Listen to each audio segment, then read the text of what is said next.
지난 수요일 날 신명기 20장 말씀을 통해서 전쟁 수행 지침, 영적 전투함에 있어서 승리는 하나님에 달려있다. 하나님과 함께함, 하나님 신뢰한 부분들, 여기에 가장 먼저 초점이 맞춰져 있음을 보고, 오늘 21장에서부터는 각종 상황에 따른 규례들을 설명해 주고 있습니다. 오늘은 이스라엘 공동체 내에 비극이 발생했을 때 어떻게 대응해야 되는가 가르쳐 주고 있는데, 21장에는 아주 서로 다른 비극에 처한 부류들을 설명해 주지요.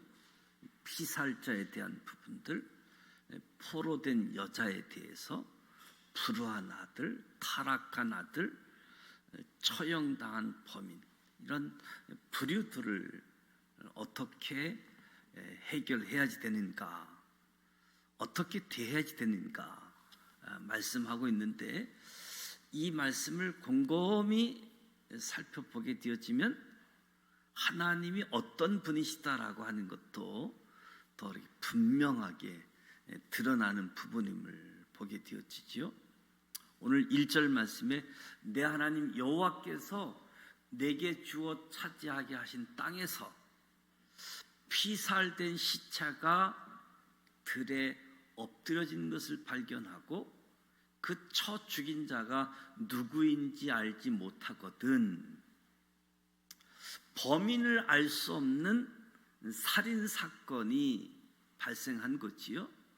그것도 하나님께서 이스라엘 백성에게 주신 땅 가나안에서 살인 사건이 발생한 경우를 전제하면서 범인을 알 수 없는 살인 사건에 대해서 어떻게 대해야 되는가. 살인은 창조주 하나님에 대한 반역이다. 창세기 9장 말씀에서도 다른 사람의 피를 흘리면 그 사람의 피도 흘릴 것이니 이는 하나님이 자기 형상대로 사람을 지으셨습니다. 하나님께서 사람을 지으셨기에 사람의 생명은 하나님의 것이지요.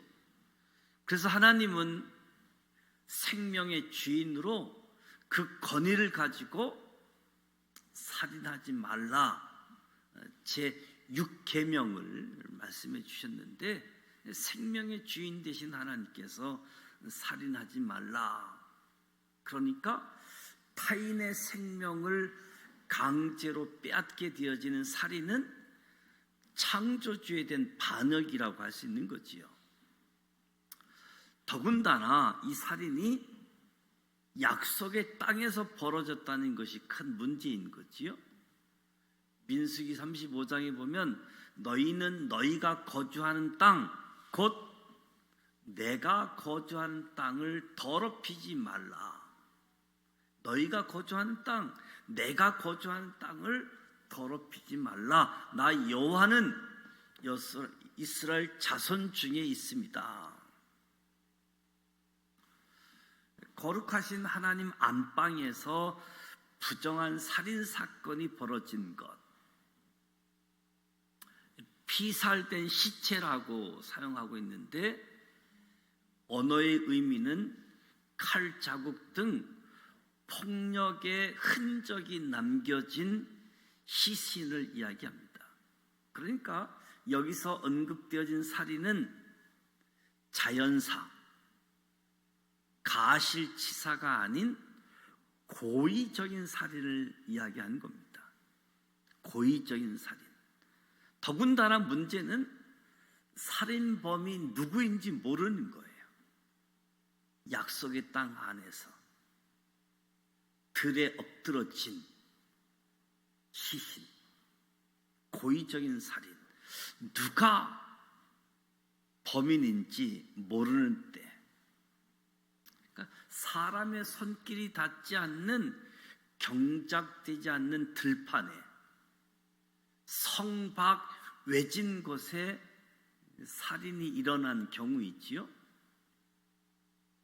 그럼에도 불구하고 성경은 범죄자 아간을 제비뽑기를 통해서 색출하셨던 하나님은 살인범이 분명 누구인지 하나님은 아셨지만 오늘 말씀에는 범인을 색출하기보다 이 사건에 대해서 공동체가 어떻게 대응하고 있는가 여기에 초점을 두면서 교훈을 주고 있습니다. 너희의 장로들과 재판장들은 나가서 그 피살된 곳에 사방에 있는 성읍의 원근을 잴 것이요. 범인을 모르는 살인사건이 발생하게 되어지면 장로들과 재판장들이 처리하도록. 장로들은 성읍 내 존경하는 어른들이지요. 그 성읍 백성들의 대표입니다. 그리고 재판장도 그 성읍에 세운 지도자라고 할 수 있겠지요. 이러한 일들은 지도자에 의해서 처리하도록 하게 되어지는데 백성의 대표들이 그 피살된 곳에서 제일 가까운 성읍의 장로들이 피살된 곳에서부터 각 성읍까지 거리를 재서 가장 가까이 있는 성읍의 장로들은 3절에 아직 부리지 아니하고 멍에를 매지 아니한 암송아지를 취하여. 그 백성의 대표들은 먼저 피살된 곳에서부터 가장 가까운 성읍이 어디인지를 찾아냈고, 그리고 가장 가까운 성읍의 장로는 이 미제 사건을 해결해야지 되는데 부리지도 멍에를 매지도 않은, 한 번도 일을 시키지 않아서 흠없고 온전한 암송아지를 취했습니다.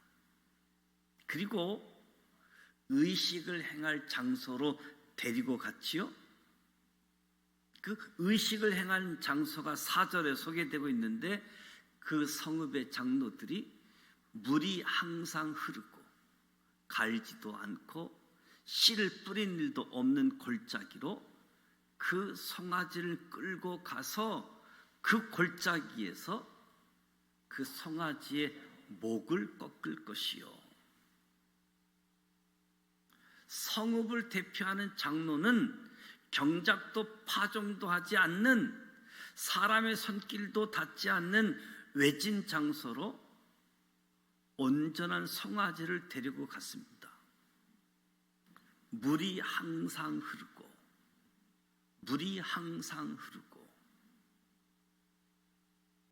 우기와 건기가 뚜렷한 이스라엘, 그 지역에서 물이 항상 흐르는 것이 쉽지 않기 때문에 유대인의 주석가들은 우기 때 강력하고 아주 세차게 흐르는 시냇가를 뜻하지 않겠느냐. 근데 그곳으로 의식을 행할 장소로 삼고 온전한 송아지를 데리고 가는 거지요. 그리고 암송아지의 목을 꺾어 죽였다. 그렇게 해서 무죄한 자의 피 흘린 죄를 덮었다는 겁니다. 암송아지의 목을 꺾어 죽여서 무죄한 자의 피 흘린 죄를 덮어버렸다.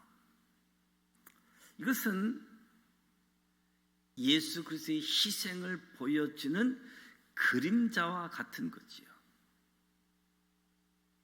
중요한 것은 5절에 레위 자손 제사장들도 그리로 갈지니, 그러니까 중앙 성소로부터 제사장들이 파견되었습니다. 하나님께 선택받아서 하나님을 섬기는 사람들, 백성들을 축복하는 사람들, 모든 사건의 최종 판결을 담당했던 제사장들, 이들이 참석했다. 하나님의 권위를 가진 사람들이 참석해서 의식이 행하고 있는 곳, 하나님으로부터 인정받는 권위 있는 의식으로 만들어준 거지요.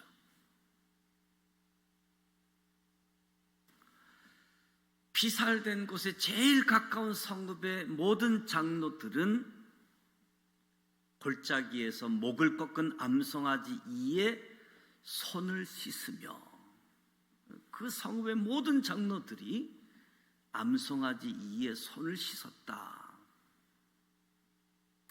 가장 부정해진 성읍, 제일 가까운 성읍의 모든 장로들이 송아지를 목 꺾어 죽인 다음 송아지 이에서 물로 손을 씻었다.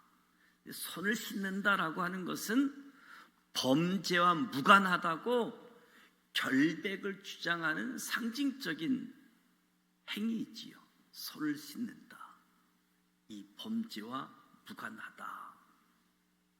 그러면서 고백하기를, 7절에 말하기를, 우리의 손이 이 피를 흘리지 아니하였고 우리의 눈이 이것을 보지도 못하였나이다.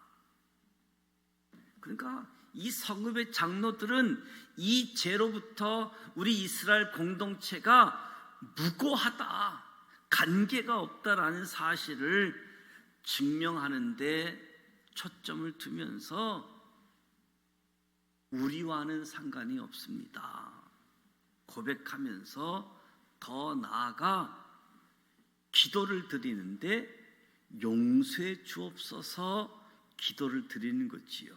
8절에 여호와여, 주께서 성량하신 주의 백성 이스라엘을 사하시고 무지한 피를 주의 백성 이스라엘 중에 머물러 두지 마옵소서.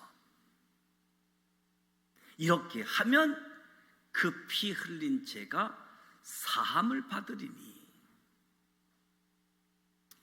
장로들은 하나님의 속량에 근거해서 하나님께 용서를 빌었습니다. 여기서 나온 속량이라고 하는 것은 출애굽을 뜻하는 거지요. 하나님의 긍휼히 여기심, 하나님의 은혜로부터 시작되어졌던 출애굽 사건, 이스라엘의 구원, 이스라엘의 구속, 유월절 어린 양의 피로. 그래서 장로들이 용서의 기도를 구하는 근거가 이스라엘 백성들이 공로가 아니라, 우리가 하나님 앞에 이렇게 잘했기 때문이 아니라 전적인 하나님의 은혜에 의지해서, 우리 지난 시간도 하나님의 긍휼히 여김을 받고 하나님의 은혜를 입어 여기까지 구원을 받았고 여기까지 인도하신 하나님을 기억하면서 이번 사건도 하나님의 은혜에 초점을 맞추고 근거를 두고 용서해 주옵소서. 저와 여러분도 신앙생활하면서 하나님께 용서를 빌 수 있는 근거, 우리의 의가 아니라 오직 하나님께서 베풀어 주신 구속, 예수 그리스도의 희생에 근거하고 있는 거지요. 하나님의 용서가 없이는 이스라엘이 하나님의 백성이 될 수 없듯이 저와 여러분도 하나님이 베풀어 주신 은혜의 용서 때문에 하나님의 자녀로 살아갈 수 있게 되어지는 거지요.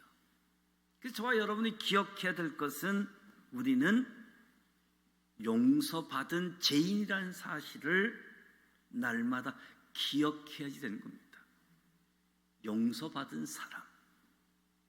그러니까 우리는 또 다른 사람들을 용서할 수 있어야 되는 거지요. 하나님이 나를 용서한 것처럼 나도 용서하고, 하나님의 은혜에 근거해서 용서를 구하게 되어지는,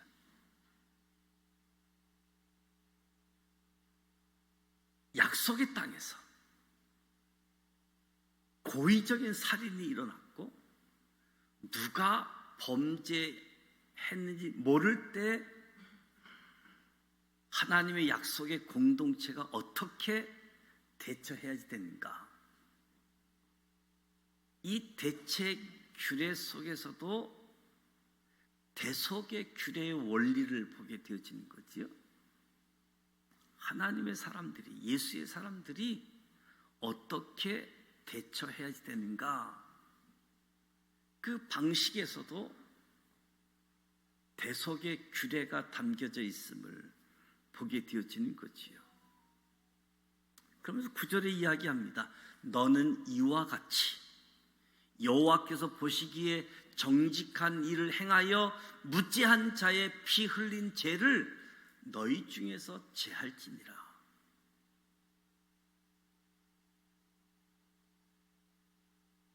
이 피살자 가장 가까운 성읍에 있는 당신들에게 지워진 살인의 책임을 벗어나십시오.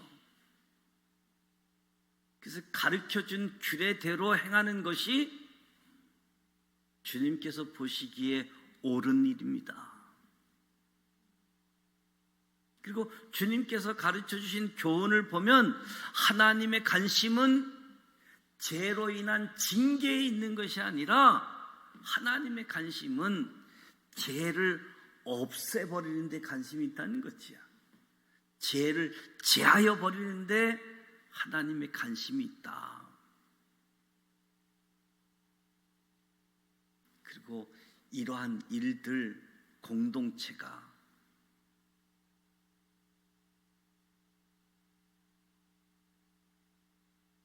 공동체를 회복함에 있어서 하나님의 방식으로 죄의 문제를 해결하는 것, 하나님 보시기에 정직하다, 하나님 보시기에 옳은 일이다. 그래서 저와 여러분이 오늘 말씀을 통해서 하나님께서 기뻐하시는 일은 이스라엘 공동체가 하나님의 구속의 은혜를 의지해서 죄를 제하고 공동체의 위기를 해결하는 것, 하나님이 기뻐하시는 일. 그러니까 하나님은 공동체가 생명을 살리는 방향으로 나아가는 것을 기뻐하신다는 거지요. 살리는 방향, 죽이는 방향이 아니라 살리는 방향.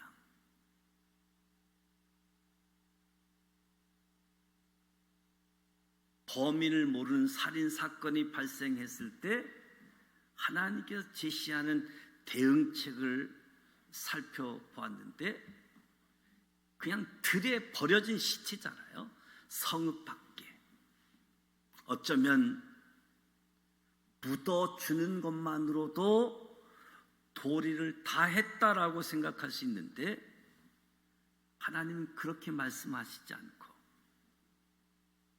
하나님은 이 한 생명의 소중함을 아셨기 때문에 한 생명을 가볍게 여기지 아니하시는, 하나님은 무고한 생명의 죽음도 엄중하게 다루시는,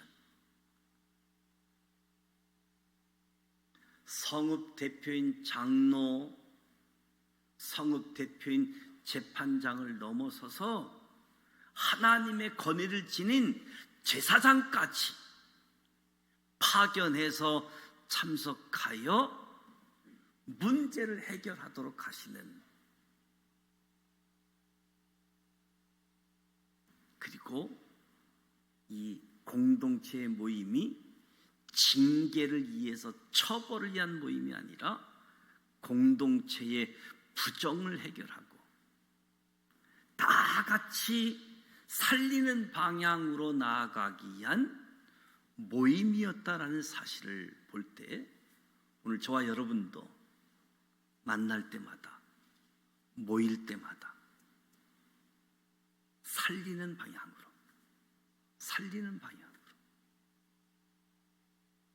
하나님의 은혜에 근거해서 하나님이 구원해 주신 것에 근거해서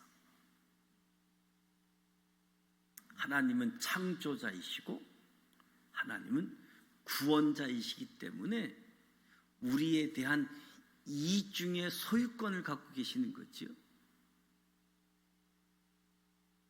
무엇보다도 저와 여러분이 생명을 살리는 사람들, 저와 여러분이 소속되어 있는 공동체가 살리는 공동체. 그래서 하나님의 법, 하나님의 규례를 따르는 우리들이 죽음의 행렬에서 벗어나서 생명의 행렬 가운데 사람 살리는 삶을 살아가는 우리 모두가 되시기를 주님의 이름으로 축복합니다. 우리는 공동체원을 피살자로 만드는 사람들이 아니라 피살자의 심정으로 살아가는 공동체원들을 살리는 사람들. 우리 지산 믿음의 공동체, 지산 신앙 공동체가 사람을 살리는 공동체로 위로하고 격려하고 쉼을 얻고 평화를 얻을 수 있는 지산 공동체, 그리고 지산 공동체 식구들을 만날 때마다 영적 지식을 습득할 수 있도록 하나님의 이야기, 하나님의 말씀을 습득해서 세상 지혜가 아니라 하나님의 말씀으로 무장되어지도록, 그리고 우리의 삶의 자리에 나아갈 때마다 영적으로 재무장되어진, 그래서 세상에서 또 천국을 향한 우리의 발걸음들이 무너지지 않고 넘어지지 않고 두렵고 떨려서 후퇴하지 않고 천국을 향해서 우리가 가는 모든 여정 속에 신실한 사람도 만나게 되어지고 본이 되어지는 모습들, 그럼에도 불구하고 또 우리에게 소망을 주는 사람들, 저와 여러분이 믿음과 소망을 가지고 천국을 향해서 나아갈 때 완주하는 사람들이 되어질 수 있도록, 다 천국에, 아마 이 천국은 1등으로 들어가고 2등으로 들어가는 것, 거기에 큰 의미는 없을 것 같아요. 끝까지 믿음의 경주를 통해서 천국의 입성, 완주하는, 가다가 후퇴하고 넘어지고 주저앉고 포기하는 사람들이 아니라 하나님이 거룩하시기 때문에 우리에게도 거룩하고 내가 거주하는 땅, 약속의 땅, 하나님과 초점 맞추어서 하나님께 나아가고 하나님과 동행하는 우리 모두가 되시기를 주님의 이름으로 축복합니다.